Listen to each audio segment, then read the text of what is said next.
ये ज़िंदगी खुशी और गमी के मिले जुले सफ़र का नाम है। ज़िंदगी नशेबो फराज का नाम है।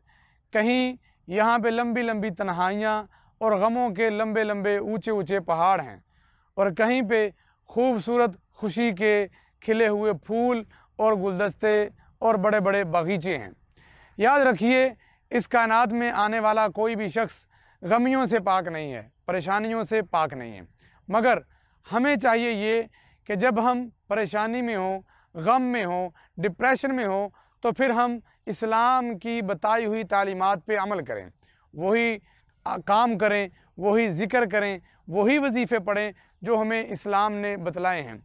आजकल हमारे यहाँ जितनी सहूलियात बढ़ती जा रही हैं, होना तो ये चाहिए था कि इंसान की ज़िंदगी पुरसुकून से पुरसुकून होती जाती, मगर अफसोस की बात यह है, जैसे जैसे हमारे पास वसाइल बढ़ रही हैं, सहूलियात बढ़ रही हैं, इंसान वैसे वैसे परेशानियों का, तन्हाइयों का, डिप्रेशन का ज़्यादा शिकार हो रहा है।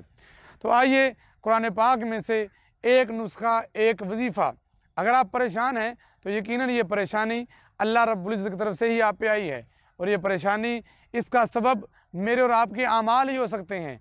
तो हम क्यों ना वो अमल करें जिसकी वजह से हम अपनी आजिज़ी अल्लाह के सामने रखें, इनकिसारी अल्लाह के सामने पेश करें, और वो अल्लाह जो तमाम तरह की परेशानियों को दूर करने पे कादिर है, वो रहमान और रहीम हमारी परेशानियों को दूर कर दे।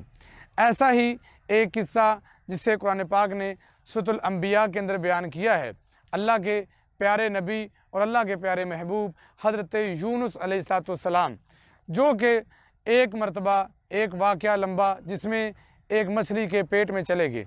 वहाँ पे तन्हाई भी थी, परेशानी भी थी, गम भी था, सुनने वाला भी कोई नहीं था, आने वाला भी कोई नहीं था, किसी तक अपनी बात पहुँचा भी नहीं सकते थे। तो इस परेशानी की कैफियत में, इस परेशानी के आलम में जब उनके पास और कोई रास्ता ना रहा, तो उन्होंने जो खूबसूरत रास्ता अपनाया वो अल्लाह रब्बुल इज़्ज़त ने कुरान पाक में सूरह अल-अंबिया में इसकी आयत नंबर 87 में बयान किया है। अल्लाह फरमाते हैं, वहाँ पे ज़न्नून ने, हज़रत यूनुस अलैहिस्सलाम ने हमें पुकारा और एक दुआ पढ़ी जिसे आजकल आयत करीमा भी कहते हैं। दुआ मांगी, ला इलाहा इल्ला अंता सुब्हानका इन्नी कुन्तु मिनज़ ज़ालिमीन।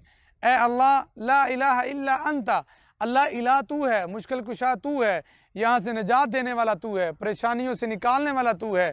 अल्लाह जी आप पाक हैं, और अल्लाह जी ये ख़ताएँ, ये गलतियाँ, ये हमारी तरफ से सरजद हो जाती हैं। जब उन्होंने ये दुआ मांगी तो फिर अल्लाह रब्बुल इज़्ज़त ने उनके साथ क्या किया, इससे अगली आयत मुबारक में अल्लाह पाक फरमाते हैं, फ़स्तजबना लहू व नज्जयनाहू मिनल गम।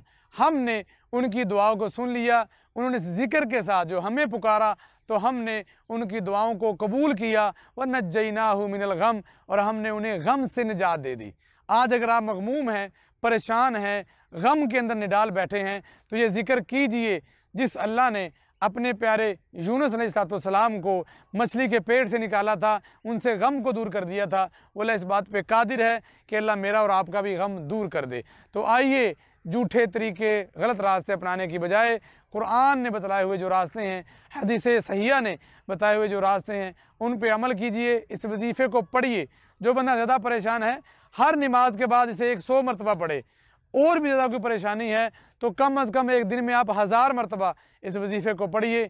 इंशाअल्लाह सुम्मा इंशाअल्लाह एक दिन ज़रूर मेरा अल्लाह आपके इस वजीफ़े की वजह से दुआ को कबूल करेगा और आपको गमियों से, परेशानियों से निकाल देगा। अल्लाह मुझे और आपको अपना ज़िक्र कसरत से करने की तौफ़ीक़ अता फ़रमाए। आमीन सुम्मा आमीन।